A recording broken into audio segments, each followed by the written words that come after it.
Well, hello, and welcome to this edition of the Whitfield Report. I am your host, Sam Whitfield.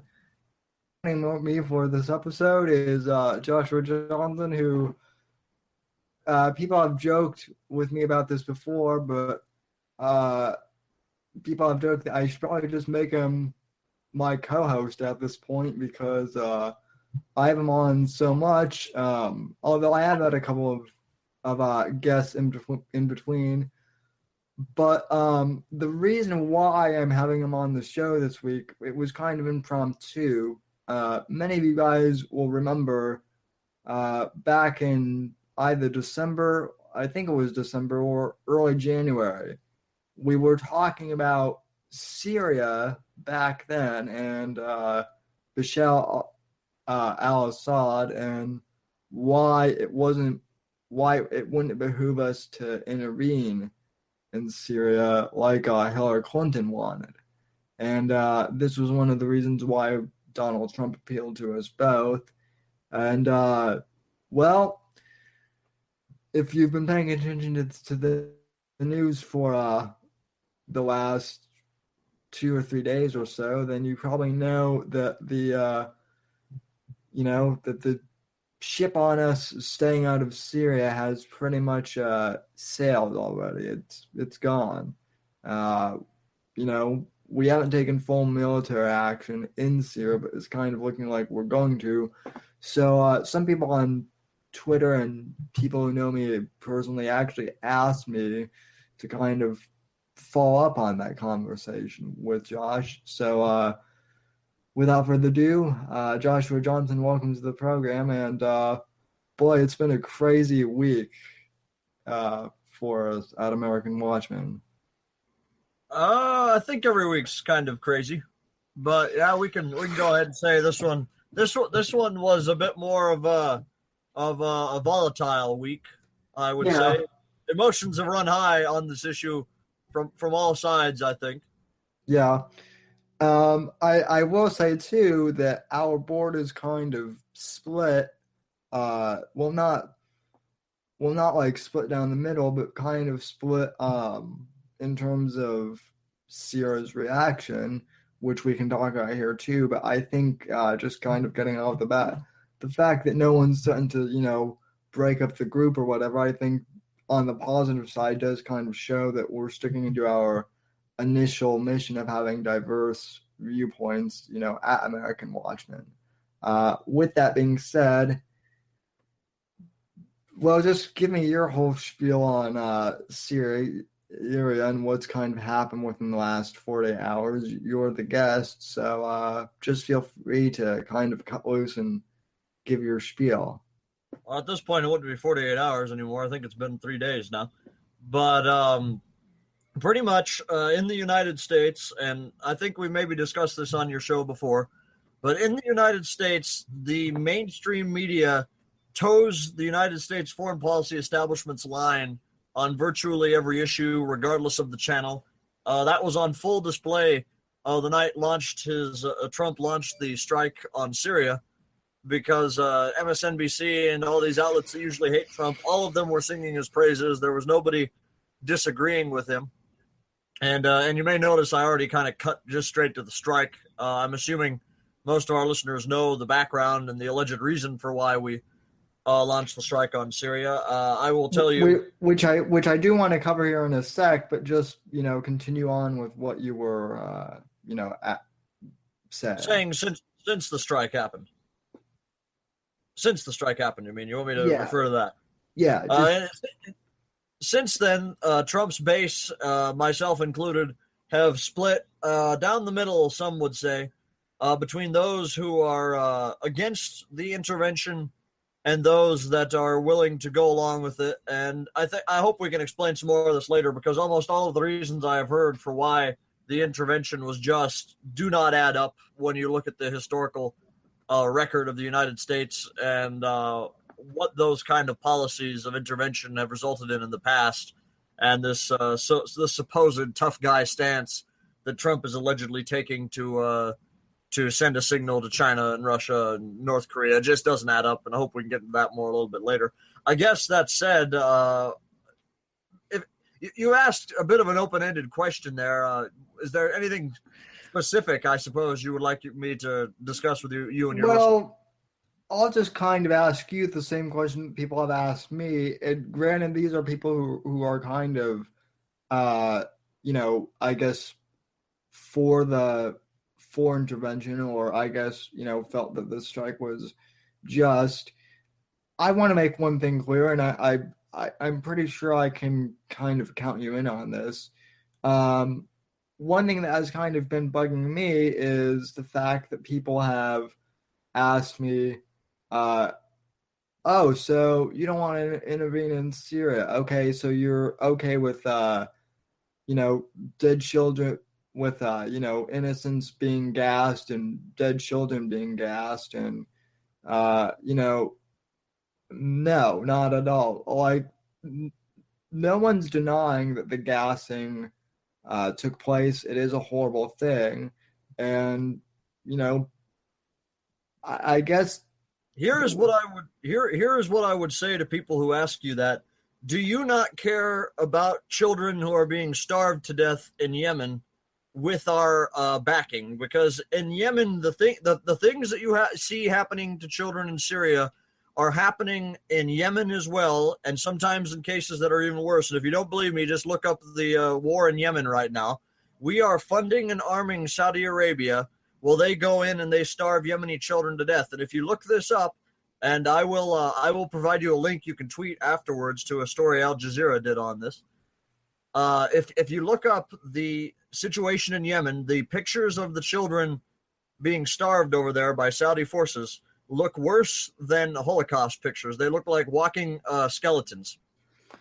And this is virtually unreported in the United States' media. Like I said earlier, the media here only toes Washington's, the foreign policy establishment's line. And so because corporate America has nothing to gain from intervening to stop the humanitarian crisis in Yemen, you just don't hear about it. Instead, you hear about the situation in Syria, where our foreign policy establishment desperately wants to go in and overthrow Assad because he has more or less not been a puppet for Washington, and he has not been a puppet for Wall Street or the military-industrial complex, and because, there are a lot of corporate interests that want to go into Syria so that they can take over. And it really is an imperialist policy almost, because what you see, and I commented on this in my column the other night, is that Washington's foreign policy establishment isn't interested in helping people who are suffering in other countries. They're interested in going in and dominating and running other countries, picking their leaders and picking the kind of policies they have. I discussed earlier today that in Syria, for example, the Assad government has banned GMOs, which has angered Wall Street. The Assad government has refused to take any money or any debt from the International Monetary Fund or the World Bank, which are, again, both tools of Wall Street and of Washington. And when you take debt, as you know, the debtor is slave to the lender. And oftentimes what happens is that if a country takes money from the International Monetary Fund or the World Bank, they end up being forced to adopt the kind of policies that Washington would prefer they adopt, regardless of what their own people want or regardless of what is best for their own people. And if you don't believe me, you can look up virtually any government in the world that does not play ball with the IMF or the World Bank. Washington hates. That's part of the reason they were so hell-bent against Hugo Chavez and the Kirchners, Hugo Chavez in Venezuela and the Kirchners in Argentina. Another thing is that Syria under Assad has dropped the dollar as a reserve currency. That is what partially led to the Iraq War. Saddam Hussein dropped the dollar and we invaded shortly afterwards. And my point here is that going into Syria, intervening in Syria and getting rid of Assad has nothing to do with helping the children that you see suffering on television. Because if we go over there, those children will die, just like the children in Iraq died. There were at least 1 million people. That's the highest estimate. I can't tell you what the lowest is off the top of my head, but the highest estimate is that 1 million people died in the Iraq War, many of them innocent women and children and civilians. And if we go into Syria, those innocent children you saw in the chemical attack will die. It's not about helping them. The reason Washington wants to go in is so that they can force regime change and get a government that plays ball with Wall Street and does what the foreign policy establishment in America wants them to do, about replacing Assad with a puppet, so to speak. Okay, playing devil's advocate again, though.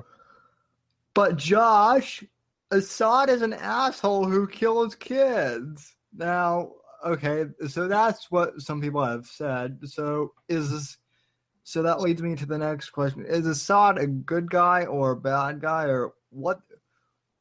Who the hell? I mean, is Assad basically? What Well, can? that's a tricky. You've asked me two questions, I guess. There. Yeah. First, I would like to just say as to whether or not he is good or bad.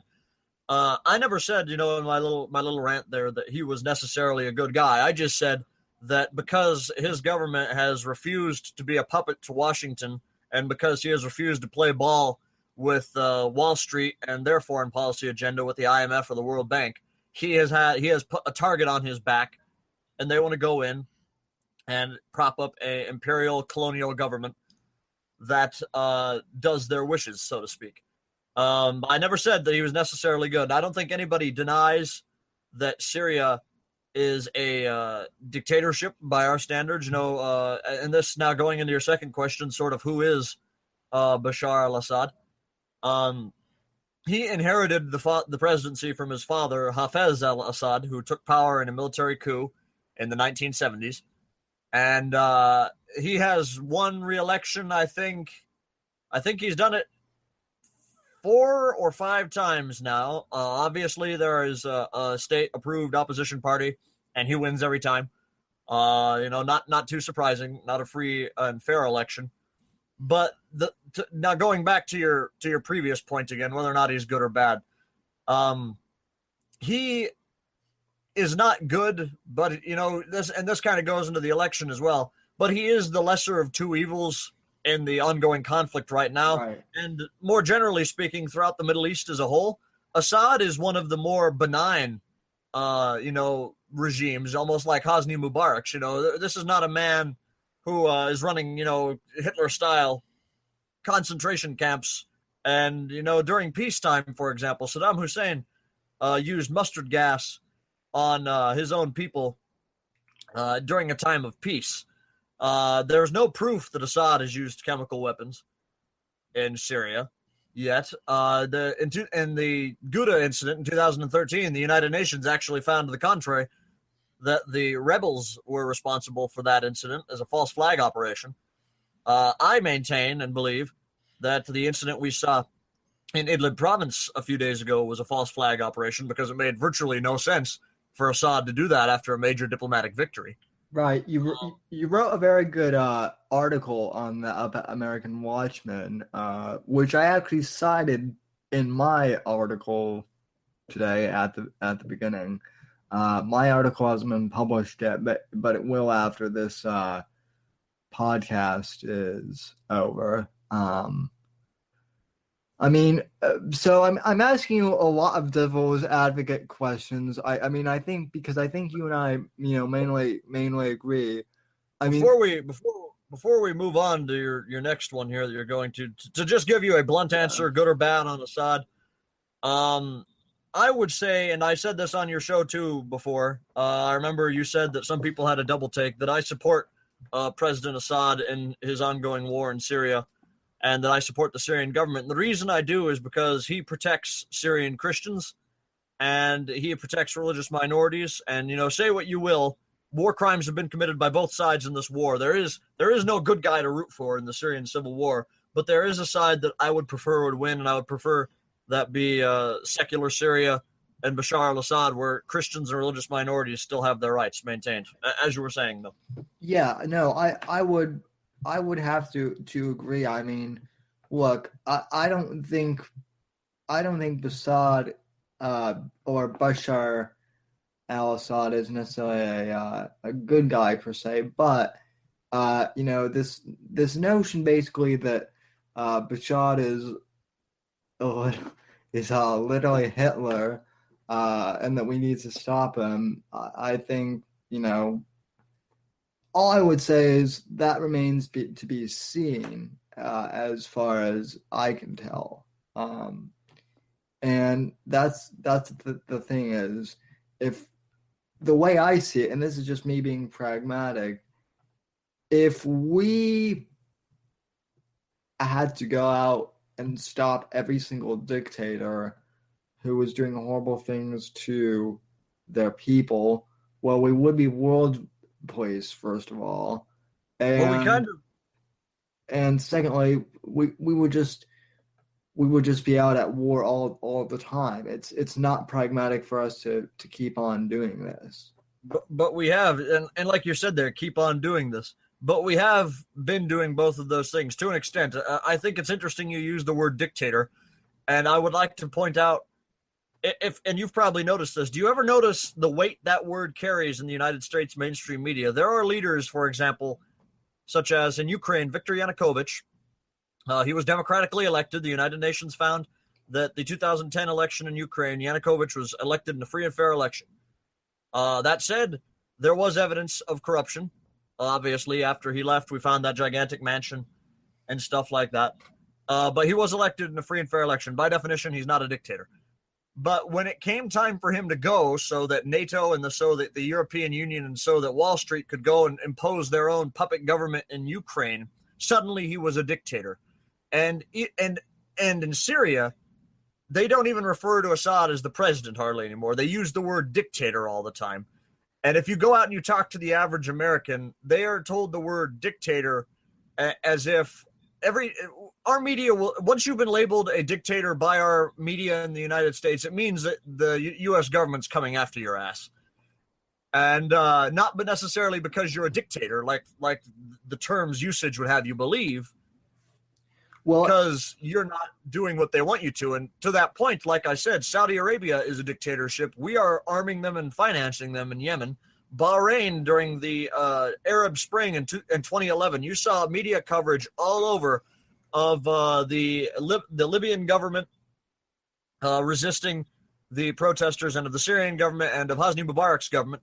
But you saw no coverage at all of Bahrain. In fact, I bet, did you even hear about Bahrain until I mentioned it to you just now, Sam? Do you remember Bahrain ever coming up at all in any news report about the 2011 Arab Spring?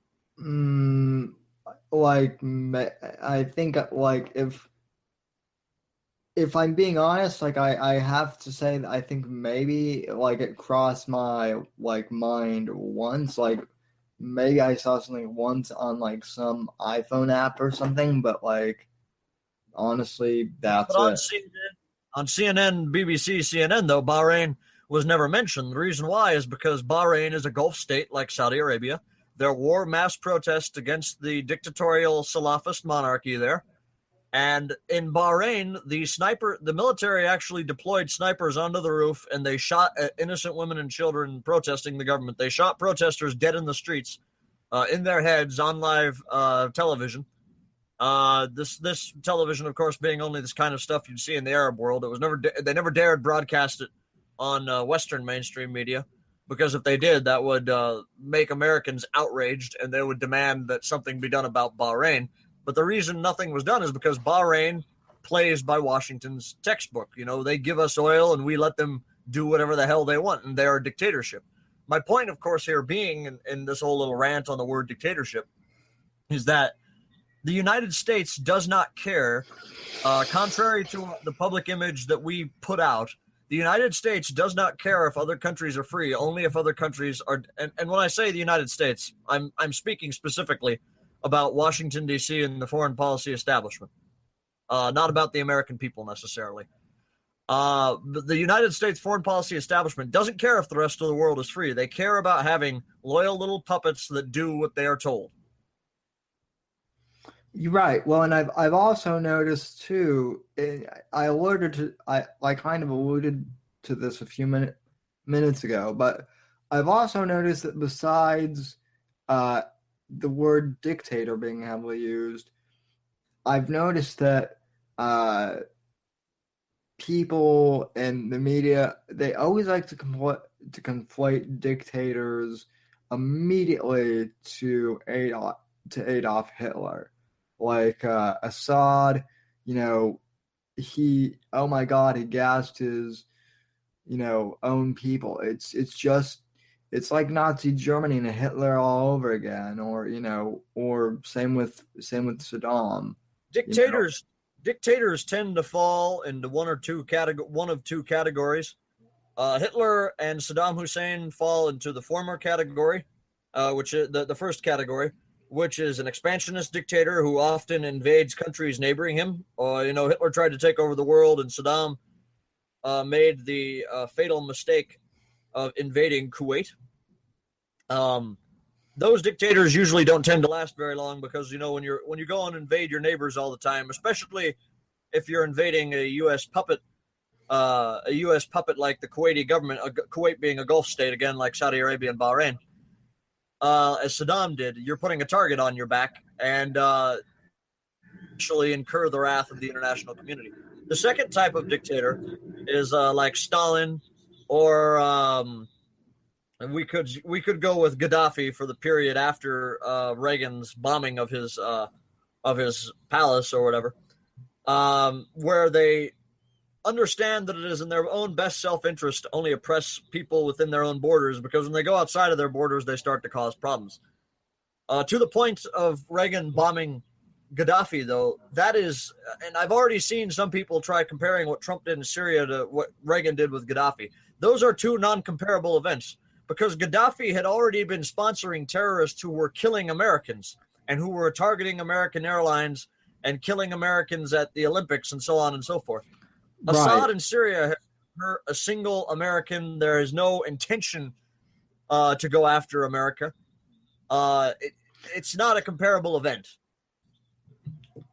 Well, it's also important to know that President Reagan was not a neocon foreign policy president either. Like you said, he went after terrorists who mainly were,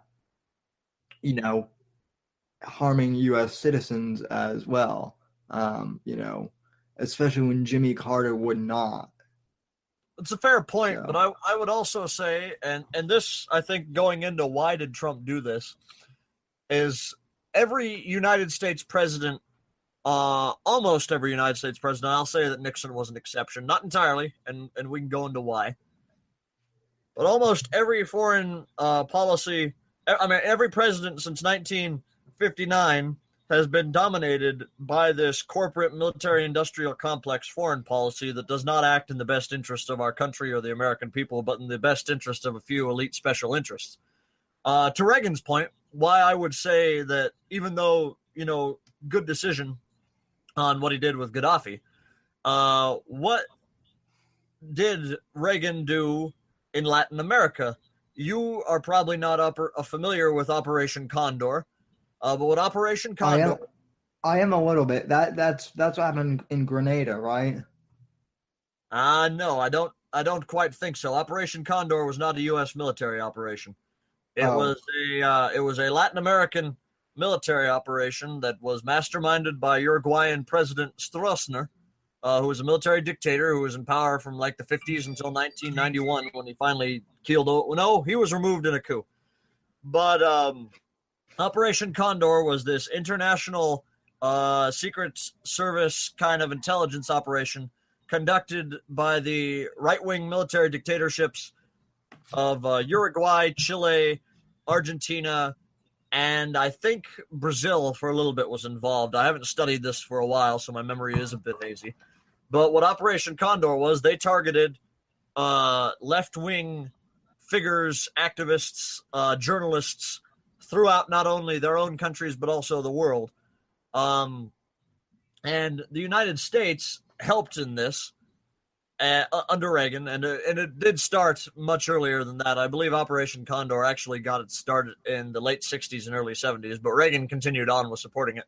And my point in mentioning all this is that since 1959, what benefit was there to the United States or to the average American person in having our intelligence services cooperate with these dictators in Latin America in oppressing their own people? And now, don't get me wrong, there was that was the Cold War. Communism was our enemy. But a lot of the times, the people that were being targeted by Operation Condor weren't even necessarily communist revolutionaries. They were just going out and they were targeting people like, what's her name? That crazy gal on MSNBC who wore the tampon earrings. Somebody as harmless as that, an idiot for sure, politically. But Oh yeah, Melissa Harris Perry. Melissa Harris Perry, yes, they were going out and targeting people like that and arresting them, and they were disappearing them. In Argentina, for example, under Presidente was it Videla? I believe it was Jorge Videla. They would take you if you had any left wing political view, and they would put you on a chopper, fly you out over the ocean, and then throw you out into shark infested waters, and that would be the end of you. And our intelligence services under Reagan and others, other presidents, was a part of this. We gladly cooperated with it. And again, it's just an example of a foreign policy that doesn't really care necessarily whether or not you are doing, whether or not you're a dictator or whether or not you're a humanitarian, but that is focused almost entirely on whether or not you do what the Washington foreign policy establishment wants you to do, and anything beyond that, do whatever the hell you want. Yeah, it seems fishy to me. So for sure. So switching gears a bit, in regards to this whole thing, and I know that I had brought this up way earlier in the week, and at first it didn't really seem to me like you or I guess the board members were too concerned about this, but well, maybe you were, but I know some of the other board members were not.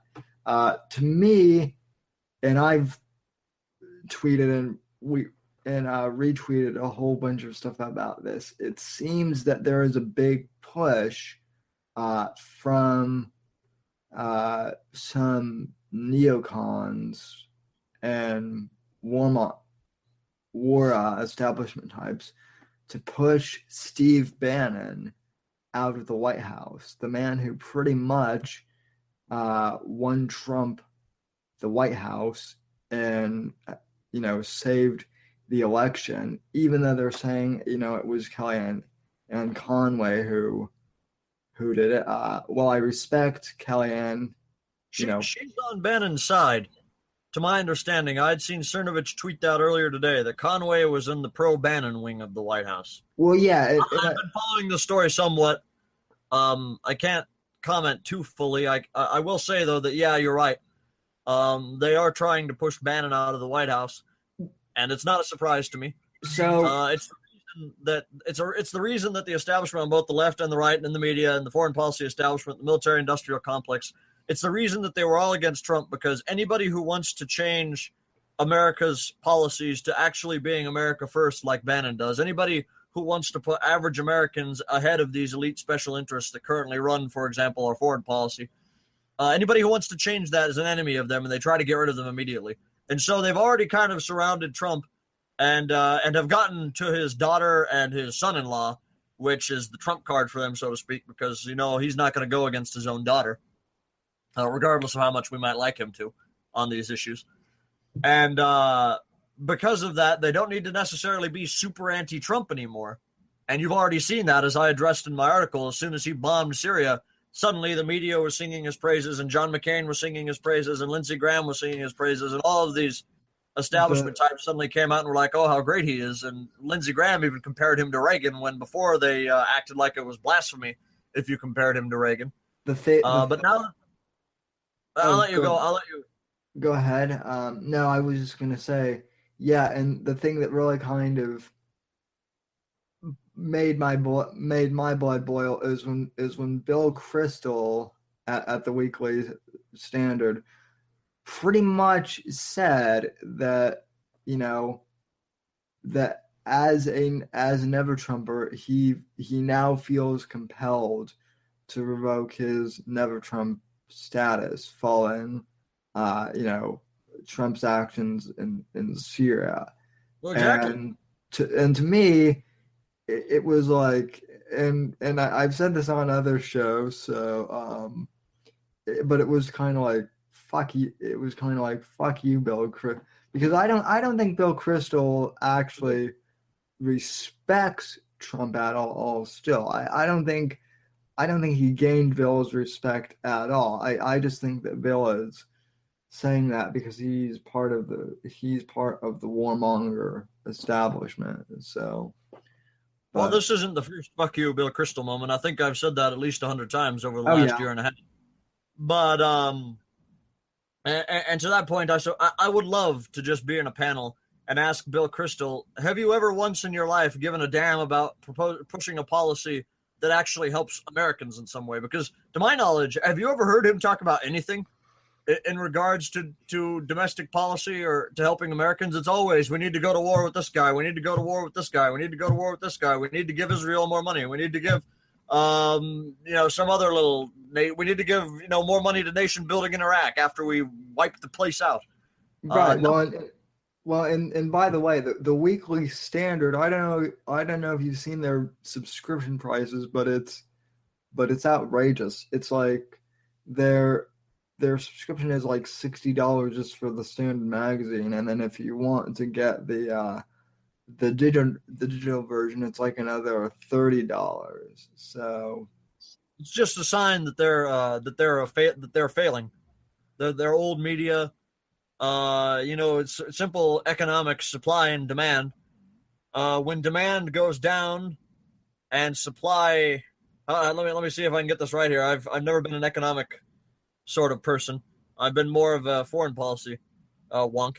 But when people are not, if you run, for example, in a small town, there is a grocery store. Nobody is coming to your grocery store anymore, but you need to stay in business. So for the few people that still keep coming to your grocery store, you have to raise prices. So he has raised the price of his magazine. The fact that he's had to raise it that high shows that not that many people are subscribing anymore. And regardless, eventually he'll price himself out and then they'll go bankrupt or they'll go online, which for someone Bill Kristol's age, I can't see him making that transition. They've already gone online.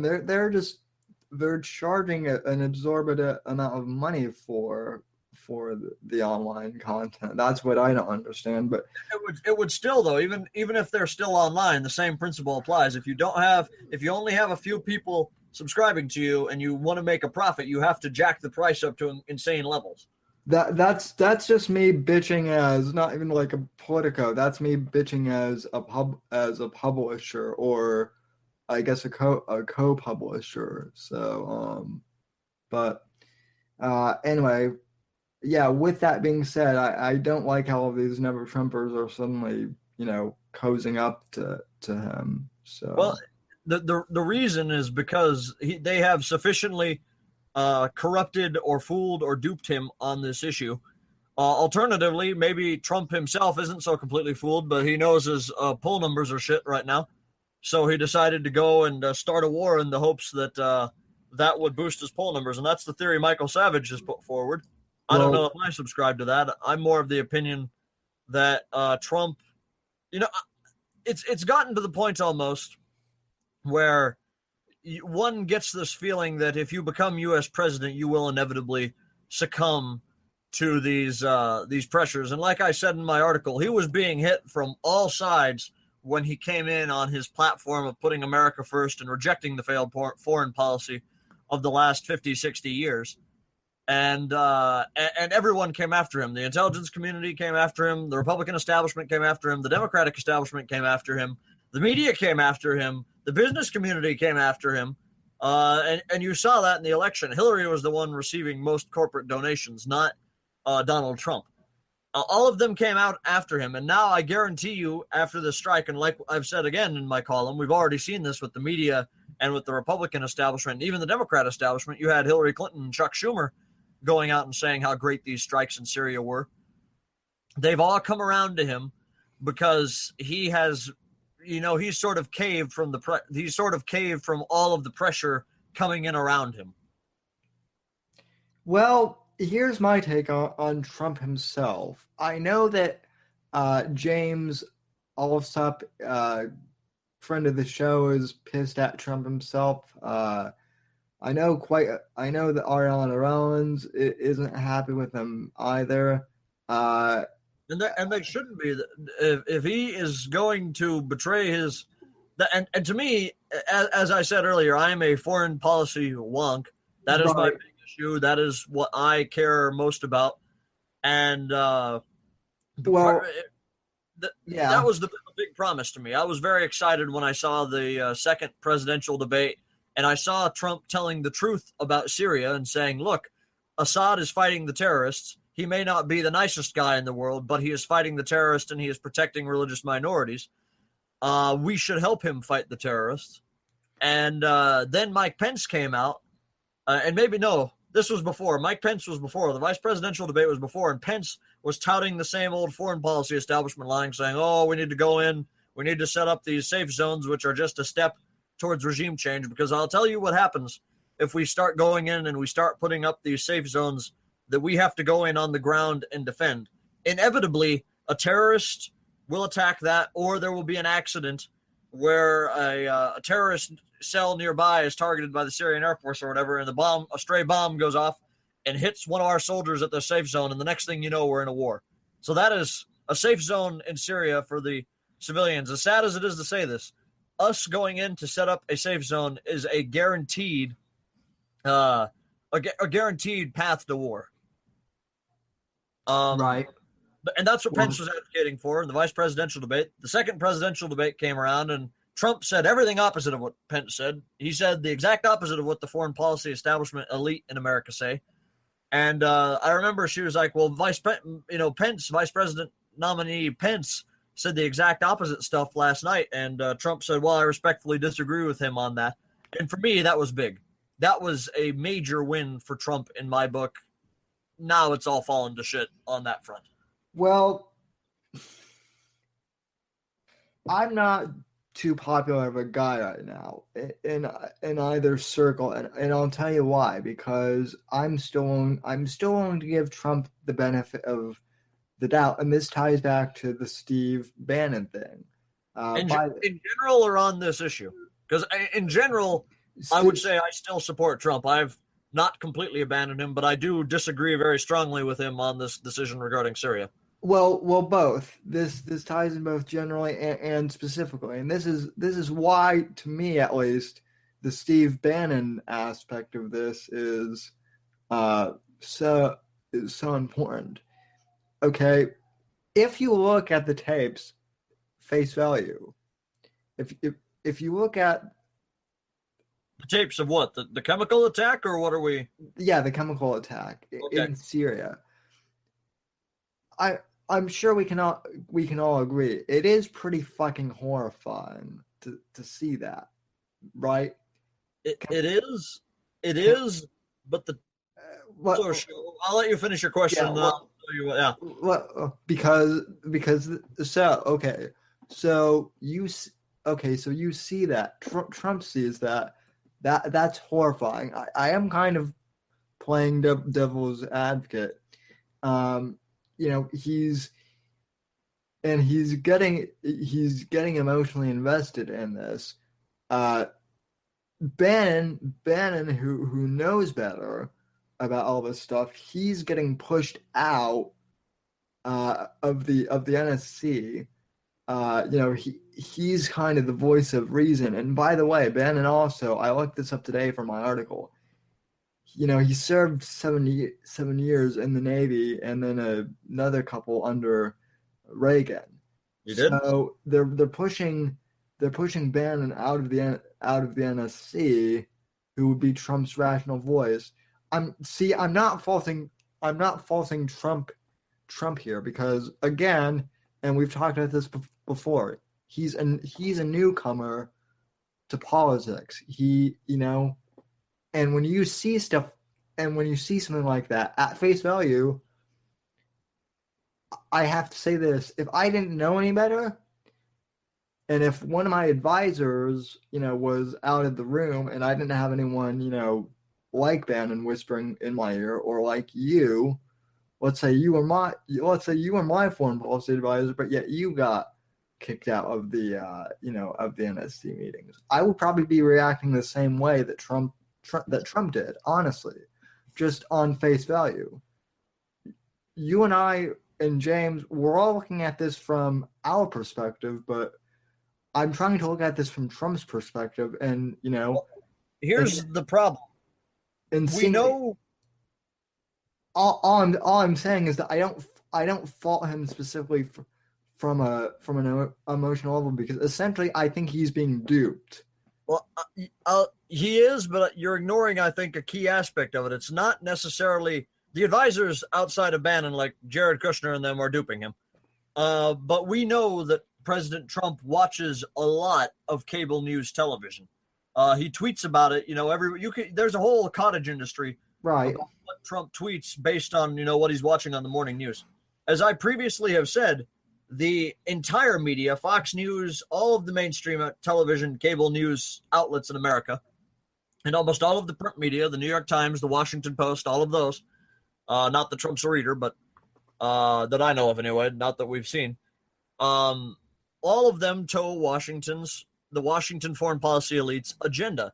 And so you say, well, Trump sees these sad little kids and he's horrified about, and that on a human moral level, that's revolting and horrifying to see these kids, vomiting up and foaming at the mouth because of a chemical attack. But it is equally horrifying to see the situation, as I said, in Yemen.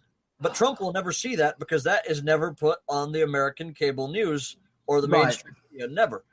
Which goes into a bit of a further point, as I was almost mentioning earlier, regarding the tapes of the chemical attack. If you look at that attack, those tapes, you can see almost immediately that this would not have been sarin gas, the kind of sarin gas that is that would be employed by a military force, because almost immediately people were being handled by first responders with bare hands. If somebody had been gassed with pure sarin gas, you cannot touch. Well, you can touch them, but it would not be advised by a doctor. You cannot touch them with your bare hands because you're going to start to feel some of the effects of the gas on yourself. But these people who were, I'm not denying they were gassed. My point is that the gas that was used, that the chemical agent that went through the air and gassed these people was not a pure variant of sarin gas. It is what I would call the bathtub gin, the kind of, as anybody who's ever made, I don't drink, so I've never made alcohol in a bathtub. But as anyone knows, bootleg gin or bootleg alcohol is not like the real thing, right? It doesn't taste near as good. Right. And what you saw there was bootleg sarin gas that was made by the quote-unquote rebels in homemade factories in areas they control. And they found plenty of these homemade sarin gas chemical factories being used by rebels in Aleppo after the liberation of Aleppo back in December.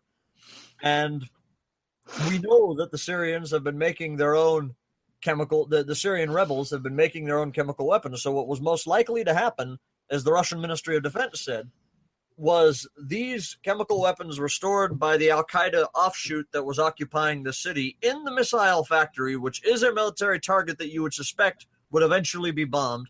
They stored them in this missile factory. The Syrian Arab Army's bombers flew by, bombed the military target without knowing there were chemical weapons in there, and then the chemical agent dispersed it throughout this populated area, and that's how all these kids were poisoned. But that is also why the first responders are able to touch them with their bare hands and then not have any of the kind of reeling physical reactions that you would have if you touched a sarin gas victim yourself, with a victim of pure sarin gas with your bare hands. Right.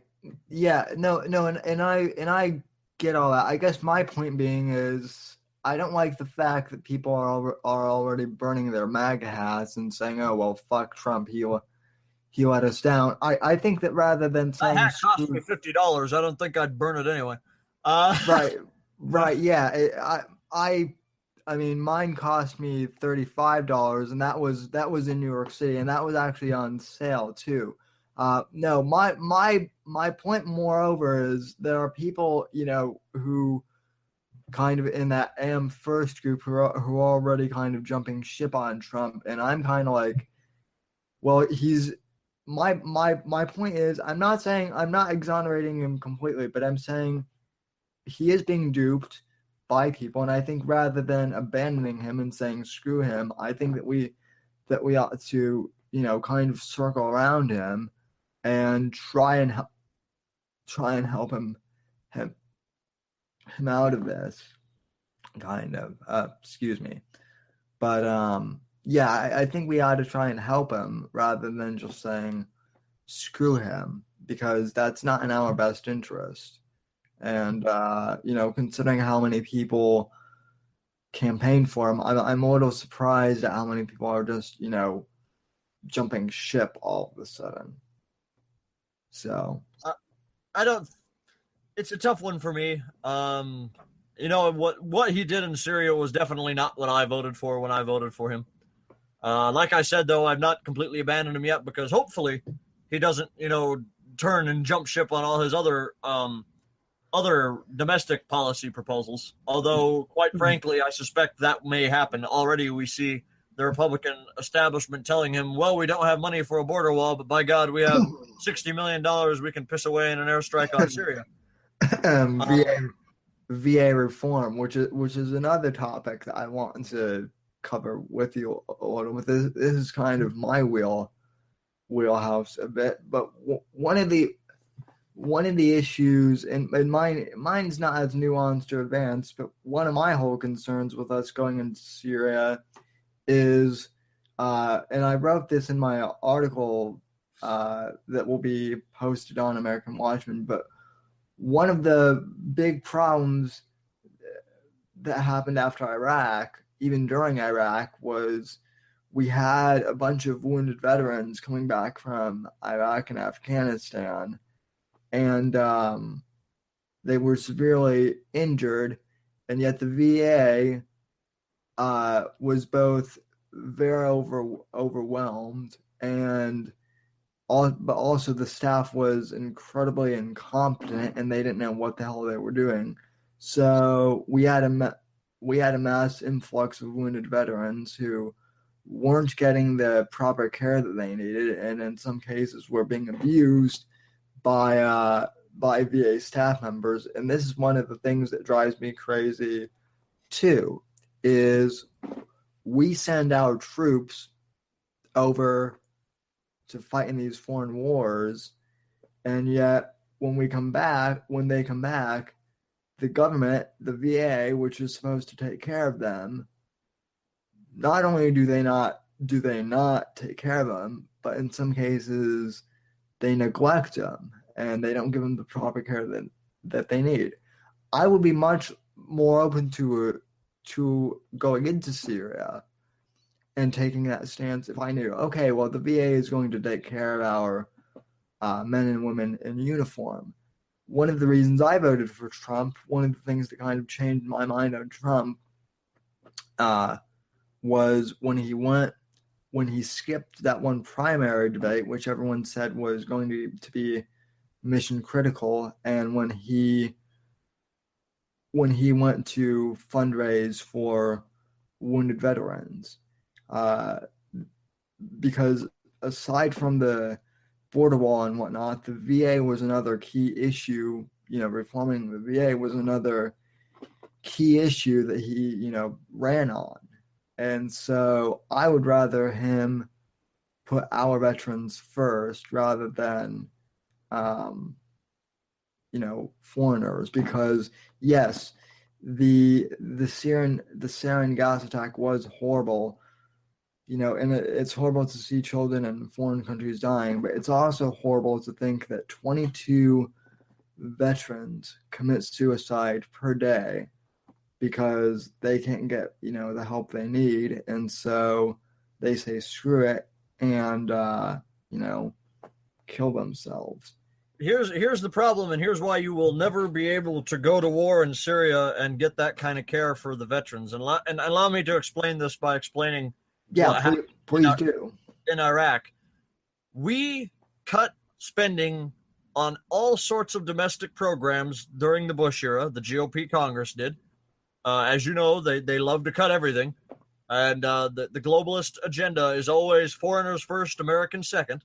So we had trillions of dollars that we could spend to go and build Iraq and fight in Iraq and do all of this BS over there that didn't help a single person over here. And we could not afford, as you said, they were overwhelmed at the VA hospitals. Well, why are they overwhelmed? Why are government agencies overwhelmed? It's because their budgets are being cut. And you ask, well, why are these staffers abusing them? Because the budget of the people whose job it is to make sure the the quality control organizations, the people that are supposed to monitor them, are also facing budget cuts because we cut every domestic service in order to inflate an unsustainably high defense budget, which is rarely, if ever, used for defense. It's always used to go on offense. And I might add, offense that has nothing to do with us. Like going into Iraq. What did removing Saddam Hussein do for a single American, and what would removing Assad remove for a single American? Nothing. War is one of the most expensive. Exactly, war is one of the most expensive things a government can do. Iraq showed that. And at first, and the way they always do it is they're like, oh well, we go in at first, and it's only they'll say $2 trillion. But then when you go over there, you end up getting stuck over there, and then the cost gradually goes up. War is incredibly expensive to do. And like Mike Cernovich tweeted himself earlier today, if you would have taken all of the money that we pissed away on the Iraq war, you could have afforded free premium health care for every single person in the United States. Premium health care, including our veterans, for everybody. And that's the problem. And if we go into Syria, like you said, you would have been more open to going into Syria if you knew that we would be able to take care of our veterans. If we go into Syria, boots on the ground, in a way that would put our veterans in harm's way, which would make it where they need that kind of care, you would never be able to give them the kind of care they deserve, because we would be spending so much trying to fight a war that we shouldn't have gone into in the first place. And for me, and I'm trying not to get choked up here as I say this, but I've had experience. I've met wounded veterans. I think I told you the story of how I used to have a service dog, and Mm-hmm. I gave that dog to a wounded veteran. That wounded veteran, Staff Sergeant Ian Newland, he's been a guest on the program a long time ago, but he had to go through unimaginable just horrors having to deal with the VA system. And, he has post-traumatic stress disorder. It broke up his family, essentially, just because of his panic attacks and whatnot. It just got, there were other things too in that marriage that I'm not going to get into, but long story short, the Iraq War, took a toll on him, and that's the case for many other veterans. And yeah, like I said, the Syrian gas attack is horrible. But what's horrible to me is the fact that, veterans can't get the care they needed, which leads to broken families here in the U.S. And, contrast that back to the Korean War or World War II. Young men went into the service and they were promised, benefits that soldiers now could only dream of. That goes back to my point, though. I'm glad you said that. I said earlier that since 1959, our military-industrial complex, and the reason I say 1959 over and over again, for those who aren't so well acquainted with history, was 1959 was the year that Dwight D. Eisenhower left office. He was no longer president. JFK succeeded him, and then almost immediately we got into Vietnam. But before Eisenhower left office, he warned about the military-industrial complex. And Eisenhower was a great Republican president regarding the VA and programs like that. In particular, he said that anybody who wanted to take funding away from those programs, or anybody who wanted to get rid of those programs, shouldn't call themselves an American. I don't know that he didn't say it in harsher terms, but that's what he said. You can't get those. We have to put our own people first. No, I've read that same speech, so I know what you're talking about. And when you joined the military to fight in the Korean War or in World War II, you came back and there were funds for that kind of thing because we weren't constantly at war. Since the 1950s, we have started over 80 aggressive conflicts, most of the time that have nothing to do with our interests or the United States. We've started over 80 of them, and it's almost constantly. We have been at war more than almost any other country in the history of the world. And that costs an insane amount of money that forces us here at home to go without. Our veterans and our people and all these other programs. And then these establishment conservatives and Democrats, the foreign policy establishment, will have you believe on the right that the government is evil and it's always the problem, and that there should be some private program for like the veterans, and it shouldn't be the VA at all. When in reality, if they would just be willing to take a cut to the damn defense budget, and you could cut the defense budget 10 times over, and we would still have the strongest military on earth. For all of the cuts Obama made, did you ever doubt at any point in time during the last 8 years that we could wipe anyone off the face of the earth if we wanted to? Of course not. No. Obama's cuts were not that bad. Were not as bad as you hear the Republicans make them out to be all the time. But if they would accept making cuts to the defense budget, which they never will because the military-industrial complex controls our country, then you would be able to have quality care for our veterans and on all these other domestic problems we have, like infrastructure, for example. And it all stems back to 1959 when Dwight D. Eisenhower warned at the end of his term that the military-industrial complex was growing too powerful. And then almost immediately, with Kennedy, we start getting into the Vietnam War. Kennedy hints that we might need to have defense cuts, and then he suddenly gets shot. And then, we get Lyndon Johnson, who gets us even deeper into the war with more lies, and it goes on. You can trace very clearly the beginning of our foreign policy problems that began to cause domestic policy problems with things like the VA. Well, not just that, but I mean, Johnson was also the one who started the Great Society, which essentially broke up the black, family. That's why we have so much, urban crime now, and that's a whole nother topic for a whole nother show. But going back to my point, the reason I bring up the VA is a like I said, it's a topic that I'm very passionate about, but B, it's a topic that very few people who are opposed to the conflict are bringing up, because a lot of the whole isolationist rhetoric is, well, we shouldn't get involved in matters that don't concern us, and they're right. They're right, but to kind of humanize. We don't have to be isolationists to do that, though. As I said, I've praised Eisenhower a lot this episode. He's one of my favorite presidents. Eisenhower put America first. We weren't constantly at war, but he also flexed our military might and muscle in a way that did not require us to go to war. For example, in Israel, he demanded that then Israeli Prime Minister David Ben-Gurion remove Israeli forces from the Sinai Peninsula and give it back to Egypt. Can you imagine a U.S. president making a demand like that now, with all of the money that goes to our government from AIPAC, for example? Or another example, during Eisenhower's term, there was the Prague Spring, and there was the attempt in the Eastern Bloc by some to try and to not normalize, but to soften up the hardline policies of the communist governments over there. Eastern Europe is part of Russia's sphere of influence. Eisenhower said, look, that's Russia's backyard. We're not going to do a thing. But now we're constantly trying to be involved in Russia's backyard in Ukraine, for example. Eisenhower understood that we put America first. We defend our interests when we have to. And we use our power. We project our power in a way that we don't have to constantly be at war. But the rest of the world knows, look, you don't screw with us or bad things can happen to you. Well, that constantly be at war. Well, and that's, correct me if I'm wrong, but that's essentially what Korea was all about. Korea was about showing our might, but yet, I mean, the reason you never hear about Korea is because, honestly, it was kind of, from what I remember reading, it was kind of a success. It wasn't some long and drawn out thing.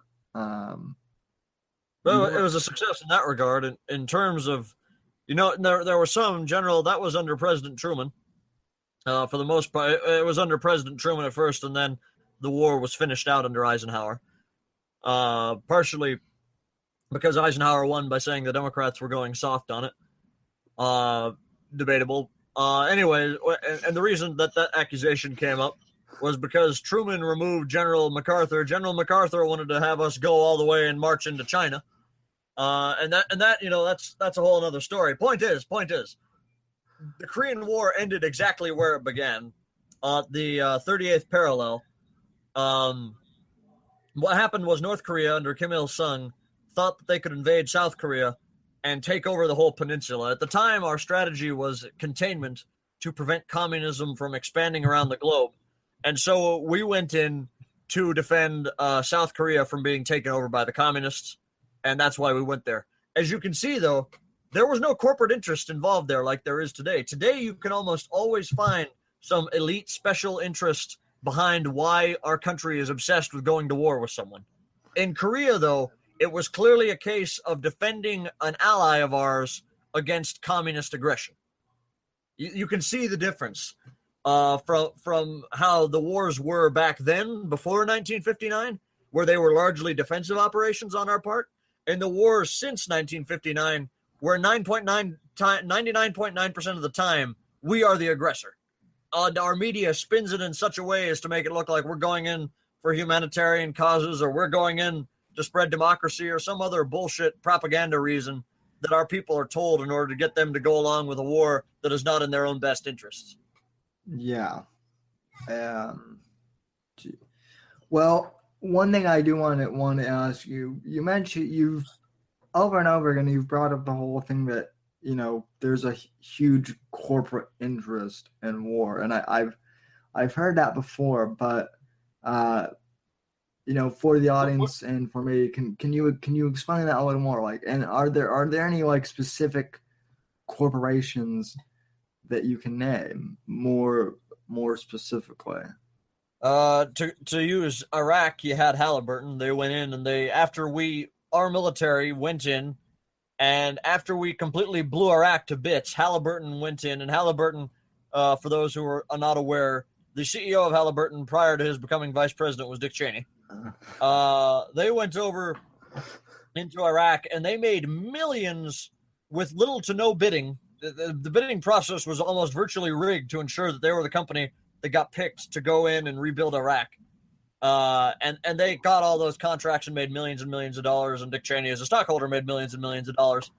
And that's not even counting the oil companies like ExxonMobil that went in over there and made millions and millions of dollars off of rebuilding all these oil fields that were destroyed. This is the whole point. This is part of the point for wanting to go to war in Syria. As you know, the point of there's the reason the foreign policy establishment wants to go into Syria is two-pronged. One reason is just, which is to get rid of ISIS. The other reason is not, which is to get rid of Assad. And they have said over and over again that our goal will be, thus far, the way that the McCains and Grahams of the world want to do it is they want to go in and they want to get rid of ISIS, which is great.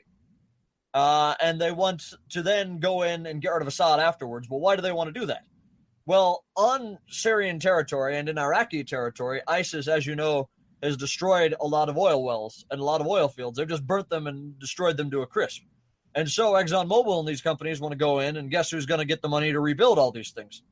In particular in Syria, the reason the focus has been on Aleppo is because beneath Aleppo, all of the major oil pipelines in the Middle East crisscross. That is the focal point, if you will. I don't know if that's the correct term, but, as they say, all roads lead to Rome, all pipelines in the Middle East lead to Aleppo. And if you control Aleppo, then you are able to control the flow of oil throughout the region.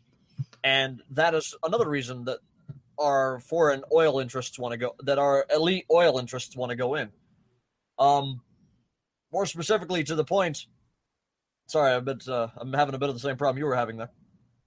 Other companies that want to go in, particularly the defense contract industry, I can't name by name all of the companies that produce our weapons for us, but the people that make our F-22 Raptors and the people that make all of our rifles. Every time you go to war, a lot of stuff gets destroyed. I mean, just the other night, we destroyed $60 million worth in cruise missiles. Well, you know what that means now.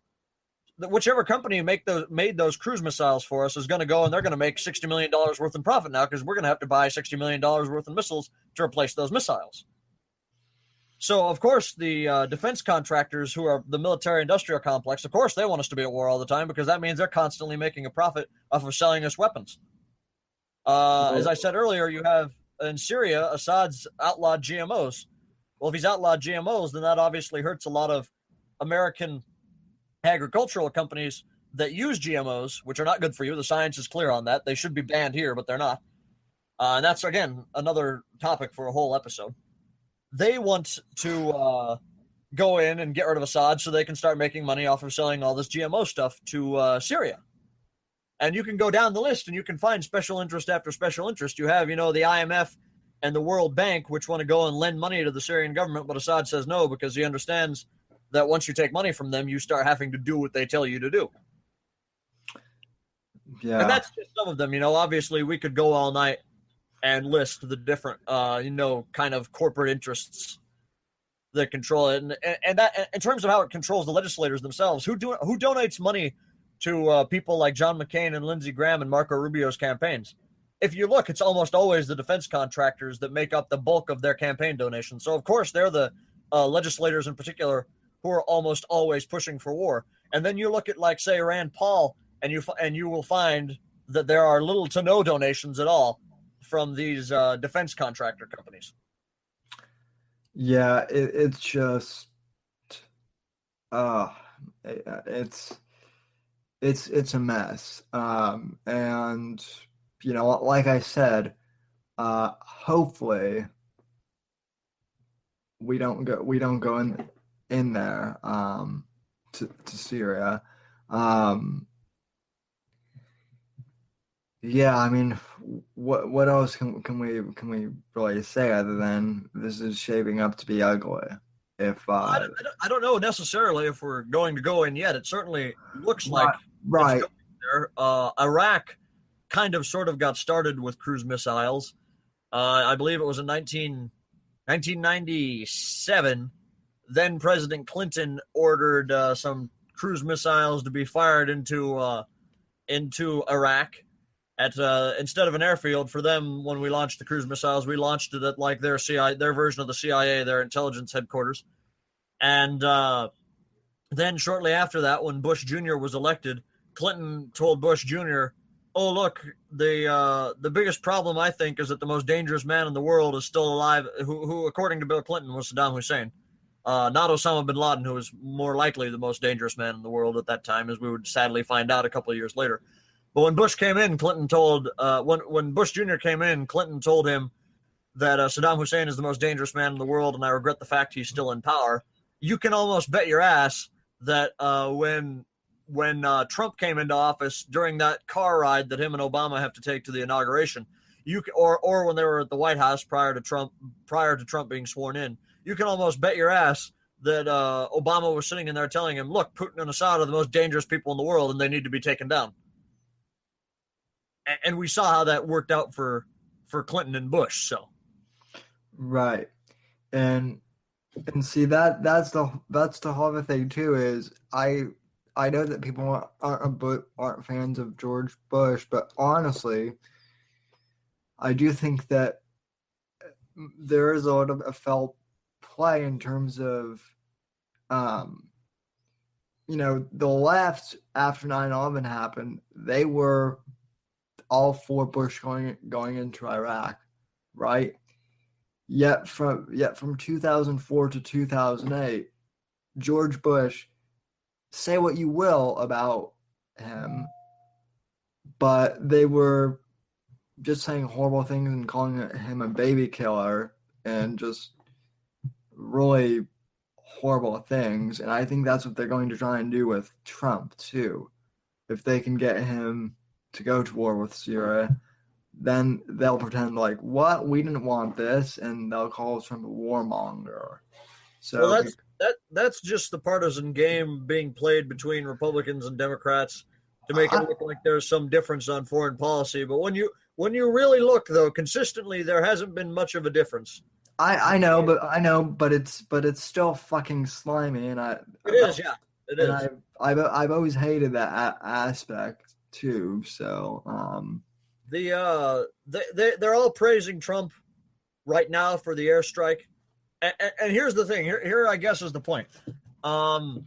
They praise this initial going in, because they delude themselves into thinking that constantly going and invading other countries somehow works, even though there is no historical evidence of it ever working for us. And then when the shit inevitably hits the fan, they blame the guy who's ever in power at the time so that they can get rid of him. And then the next election around, they can say, elect me to do the same thing because I'll make it work, even though it never works. And then they turn around and they do the same thing over and over again. And to that point also, the establishment, like you said earlier, they don't respect Trump because they have turned him into their puppet on this issue. They undoubtedly will still want to destroy him because of the fact that his campaign still remains a symbol of them losing for the first time ever, since 1959, a candidate coming in and saying, look, foreign policy can't be business as usual anymore. We have to make a major change. That's the message he won on, and they want to wipe that out. Right. So if they can ruin the legacy of that by getting him into a war in Syria, then they'll be able to kind of twist it around, like I just said a moment ago, and say, look, the way he did it is wrong, but we're going to do it right the next time. And then they'll go and they'll march us off into another pointless war. So, not to back you into a corner here or set you up, but a while ago, I said it. I know that you and I disagreed on this point for a while, but I had said a couple months back when CPAC and the neocons basically tried to sabotage Milo Yiannopoulos by bringing up the whole, his whole gaffe. I had said that the neocons, were trying to set up Milo because Milo was also kind of in that anti. To my knowledge, Mr. Yiannopoulos has come out and said that the airstrike on Syria has been a terrible idea. So he's right on Syria. Right. But the point being is, I know that I was a Milo fan and you weren't, but I have to say I think more and more I was right that the whole setup was, that it wasn't Milo's fault necessarily that he got this shaft. But that's just me. So I think there's some truth to that. I think that the establishment tries to take down anybody who preaches something alternative to their official party line and gets too popular. They've done that with for example, two documentarians that I really like are Oliver Stone and John Pilger, who both have done wonderful jobs criticizing the problems with American foreign policy. And they paint them out to be these two lunatics all the time for some reason. Well, isn't Oliver Stone a big lefty, though? I'm not quite sure what his politics are. I know he made a movie about... he's made some good movies. He made the movie W, which did not portray the Bush presidency in the most... favorable light, but he portrayed it in a realistic light in terms of their foreign policy. His movie on Nixon was really good, I thought. It was objective as far as I'm concerned, but I don't know his politics.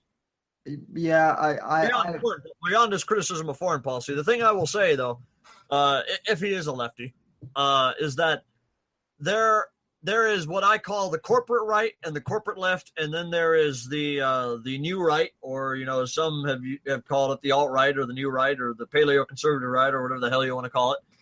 And then there is I don't really know what to call the non-corporate left, but Noam Chomsky, for example, may be a socialist, and he may be wrong, in my opinion, on a lot of domestic issues. But every criticism of the United States media I have seen from Chomsky is spot on. Every criticism of American foreign policy from him is spot on.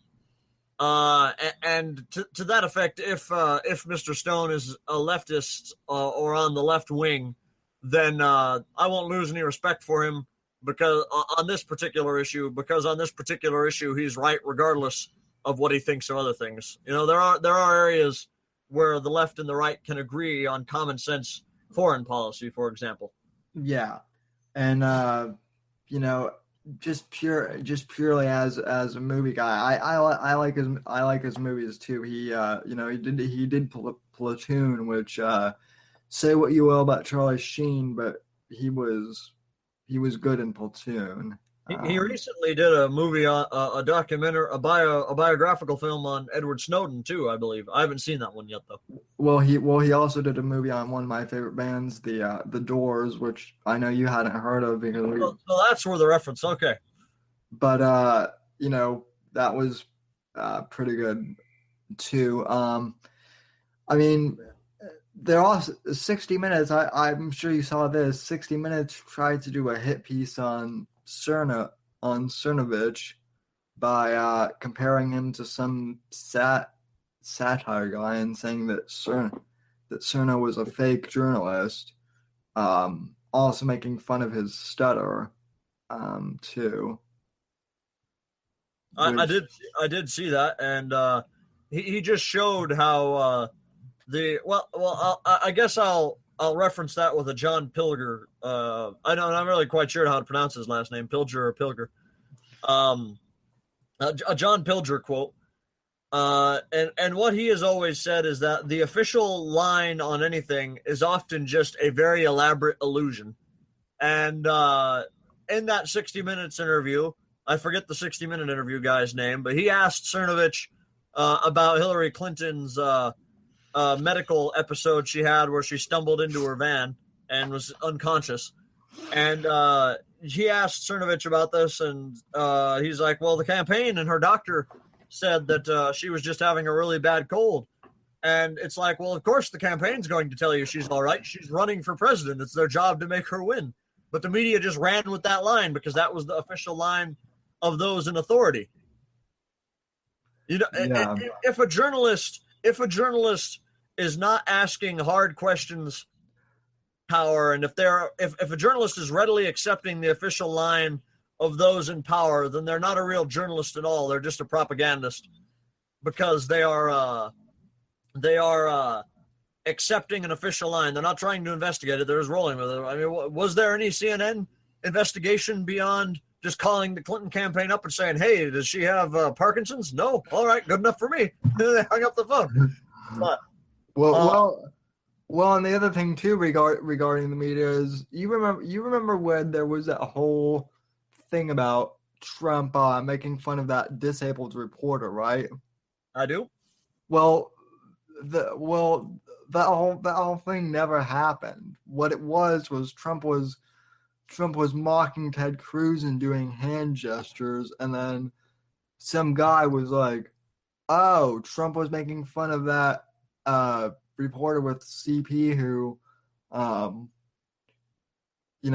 and doing the whole disabled thing." Now, speaking as someone who has CP and who can mock someone like that, even though my case isn't as severe as that journalist, Trump would have to act way more severely in order to mock that journalist. So that was one thing.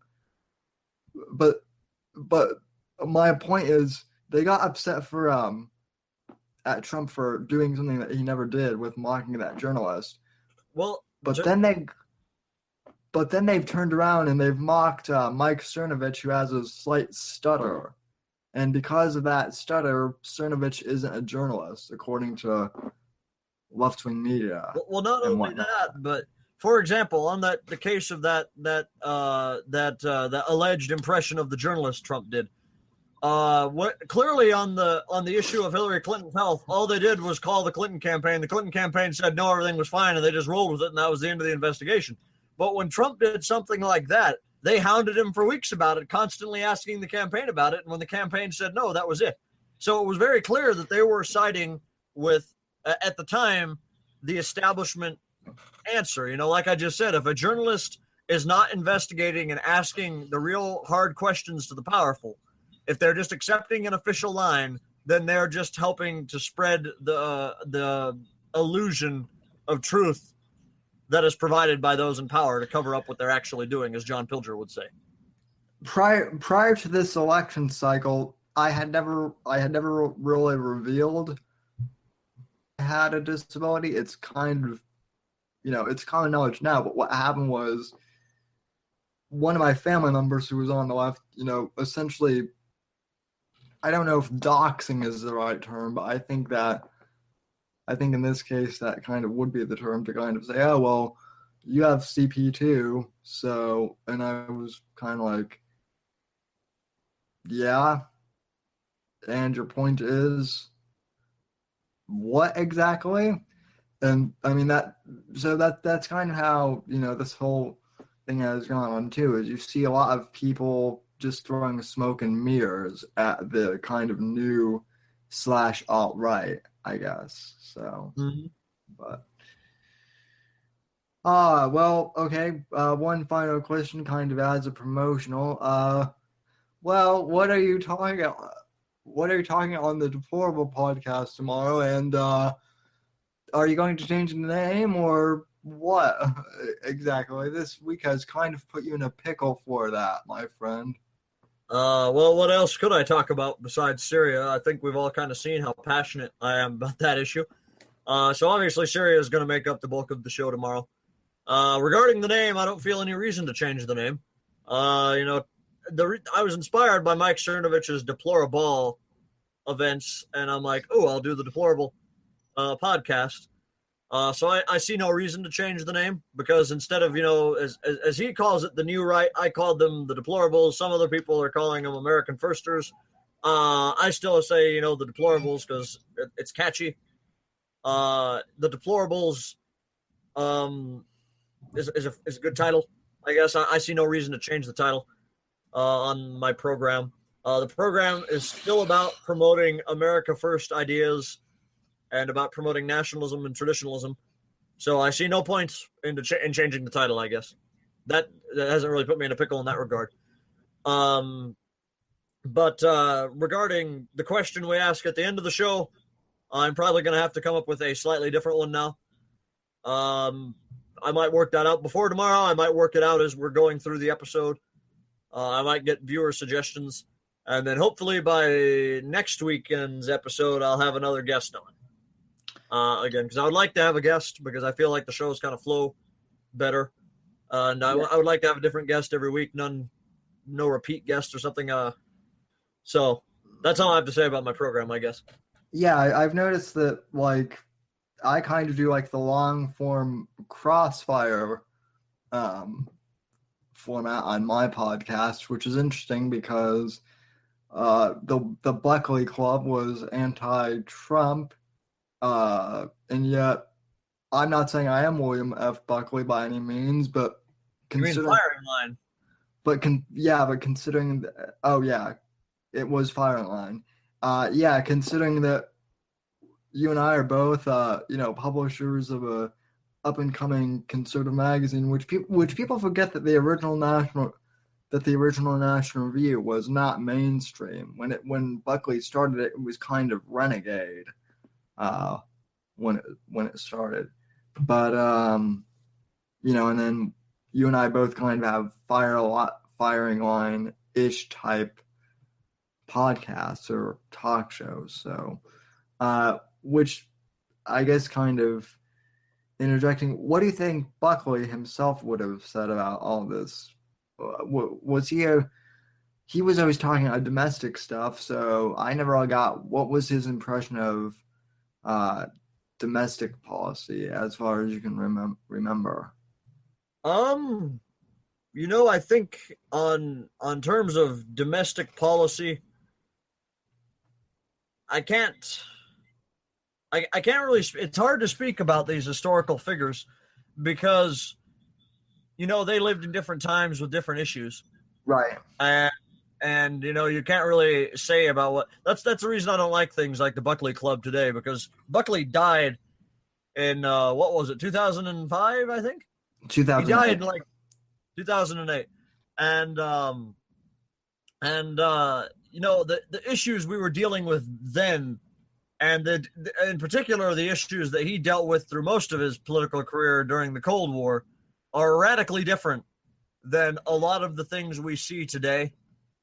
So I guess I can't really say what I think he would say about domestic policy. I can say that I don't think he would be as gung-ho against the Donald as the Buckley Club makes it out like he would have been. In terms of foreign policy, I guess Syria, my point. Again, I can't really say what he would say about our foreign policy because, to my knowledge, he was a-okay with the way things were going and failing for us throughout his lifetime. There's not much I can say to that effect. I mean, he was part of what came after Eisenhower in the 60s. You know, that's when he really began to make his up-and-coming career in the conservative movement. So he lived in a different time. I can't say. Yeah, no. Well, and I was just curious because I know that we talk about Buckley a lot. And I will kind of say the same thing on even Andrew Breitbart. You know, he passed away, you know, only 5 years ago, and yet, you know, even from 5 years ago, we're living in a different world. So, you know, I don't think he would have been anti-Trump either, and you know, or pro-Trump. I mean, honestly, who knows what would have happened if Breitbart were still alive? But yeah, I mean, so in conclusion, I think, you know, it's safe to say that I think we should still, you know, try and rally around behind Trump and support him where we can, and yet, you know, remain vigilant and making sure that further conflict within Syria does not occur. Would you agree? Yeah. Earlier, like I kind of said, we don't know if he's going to go further in Syria. Hopefully, God willing, this is the end of it, and this is his only major mistake in the region. Because as of tonight, the airstrike on that airbase, there was a nearby Christian town that airbase was protecting. I forget the name particularly right now, but Paul Joseph Watson reported on it, and so did Free Thought Project. And that town, because they have lost the defense of the Syrian Arab Air Force, they are now kind of open to attack from terrorists. That's very unfortunate. I'll be keeping them in my prayers. I hope that we all keep those poor Syrian Christians in our prayers. They're not just the Christians, but, you know, everybody who's living in that town.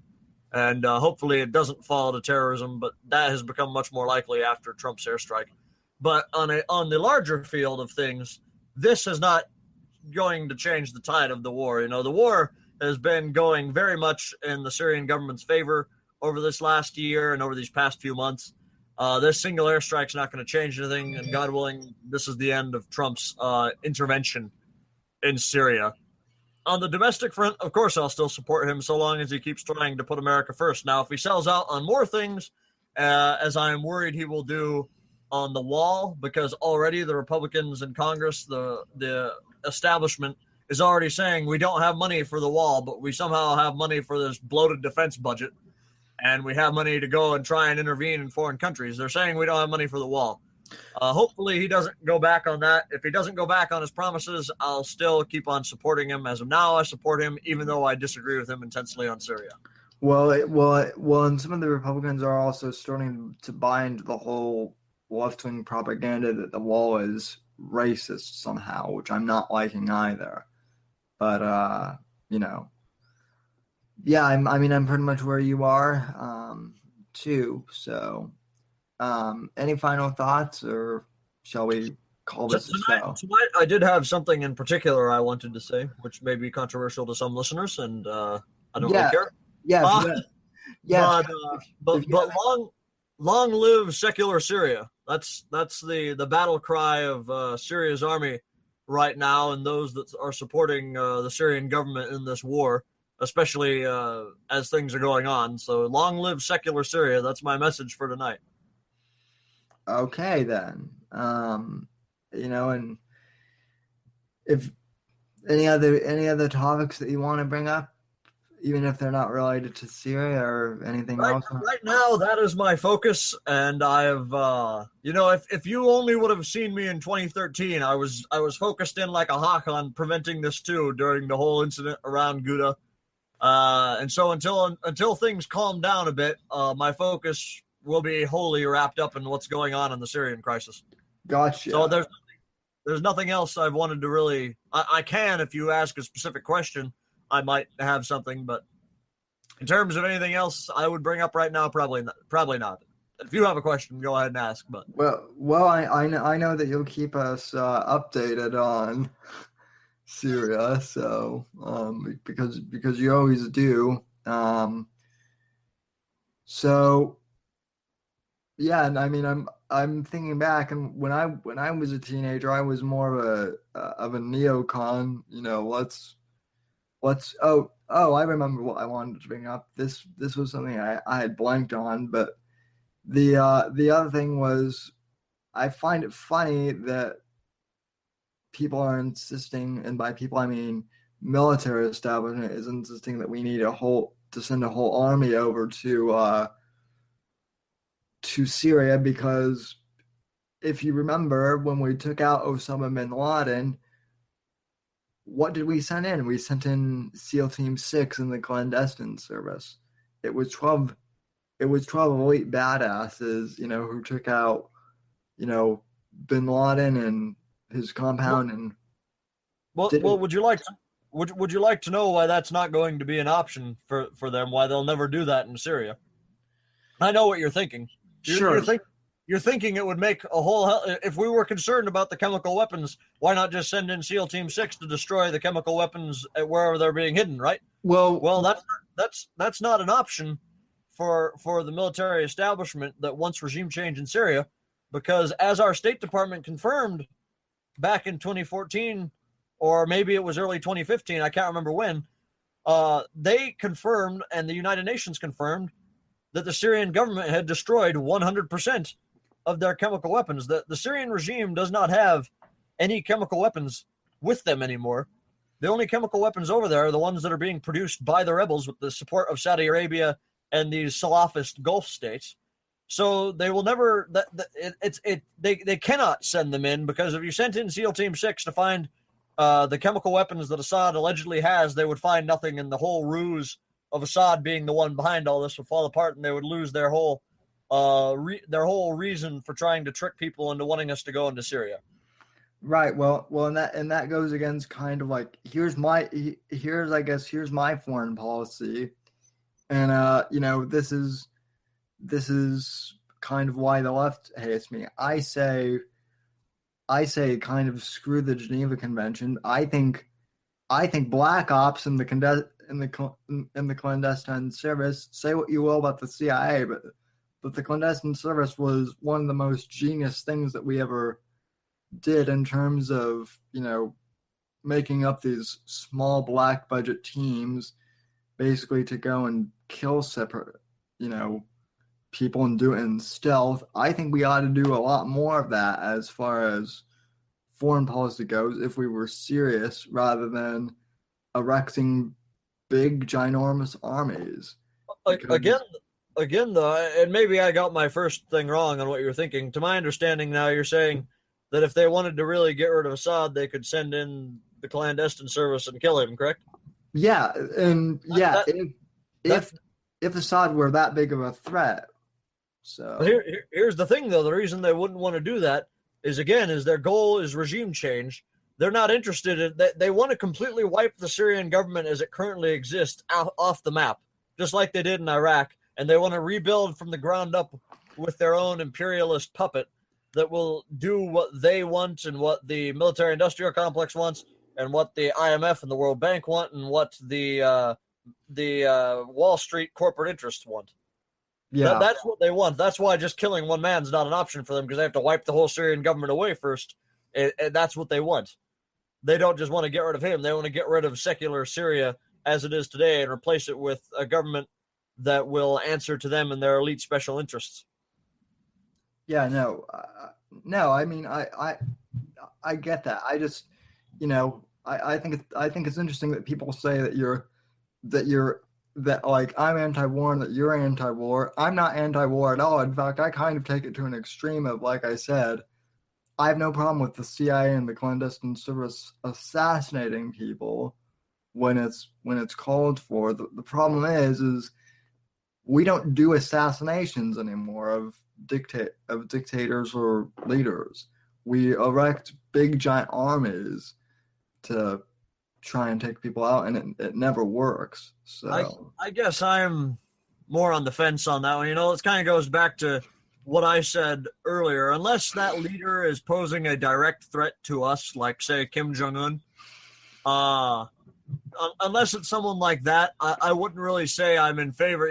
If they want to just go in and they want to kill somebody because this particular foreign leader does not do what the elite special interest want, that's wrong, because if that is what the people of that country are okay with having lead them, if that's their government and that's their policies and they're happy with it, then, let it stay. Because every sovereign nation has a right to pick their own leaders and pick their own policies. But if we're going in there and we're having someone assassinated simply because they don't act like our puppet, then that is wrong, I would say. But if they're threatening us, though, that's different. If it's a direct threat if it's an imminent threat to our national security, like say Kim Jong Un, then then it makes more sense. But they'll never use the clandestine service for taking out their puppets either, because the clandestine service is stealthy in the way they kill people, so it would make no buzz essentially. So then we can have a big thing. I'm big into spies and spooks and whatnot, and I basically know that the efficient spies and whatnot, the real spies, don't like to make that big of a noise. And, as far as I know, the military industrial complex loves to tout when they do something. And the true clandestine service does not. So, Yeah, I guess, I don't know. Me and you might have a difference there, maybe. I would say, you say that you're not necessarily anti-war. I would say I am, because war, unless it's absolutely necessary, unless there is an imminent threat to our national security, I'm more against it, because war, as Iraq demonstrated, terrible things happen and a lot of people die that don't need to die. yeah.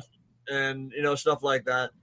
And even in just wars, like I have been a proponent of saying that, for example, the strike the other night, I've heard some people say, oh, well, he sent a message to North Korea. There is no evidence that sends a message to North Korea, because when George Bush was president, there was no attempt at all by Kim Jong-il to stop the North Korean nuclear program. They have nukes today because they never stopped working on them with Bush's, going in and getting rid of Saddam. And this nonsensical idea that launching a strike on on a Syrian airfield is going to make North Korea cut the shit out. It's just not realistic. At that point, I would say to them, well, look, if North Korea is the real threat, then why the hell didn't you go after North Korea? Easy. There's no real corporate interest or a special elite interest in getting rid of the North Korean regime that is actively building nuclear weapons that could be used to attack us. There is no corporate interest there, like there is in Syria, where I explain list by list all the things they want to do. That's why the priority is on regime change in Syria. Yeah. And not getting ready to tell North Korea, hey, look, you need to stop building the nuclear weapons and using them to threaten your neighbors. That's you can see the difference, I think. Yeah, I definitely can. So, well, anyway, Josh, thank you for coming on the show. And, I guess where can we find you and whatnot on social media? I am on Twitter at jjohnson_AW. And you can follow me on Facebook if you'd like. I don't make all of my posts public, but there is occasionally a public post, and that's just at Joshua Johnson. American Watchmen, I'm on there. I share all my American Watchmen articles Medium. Again, that's at jjohnsonaw on Medium. The Deplorable Podcast on Spreaker and YouTube. I'm going to try and get onto iHeartRadio. I haven't really figured out. I know that I can put episodes out on there, but I'm not figured out yet if I have to sign up first before Spreaker will automatically You do. share my stuff on there, how that works. So, and I think you said I do, so we'll have to set that up, and then it'll be on there too. I can walk you That's through how to do that after the show, but that's anyway. and I should say the Deplorable Podcast is every Sunday afternoon live at 5 Central. And if you can't catch it live, which I'm sure most of my listeners do not, then, obviously you can listen to it after the fact on Spreaker and YouTube and all those other places.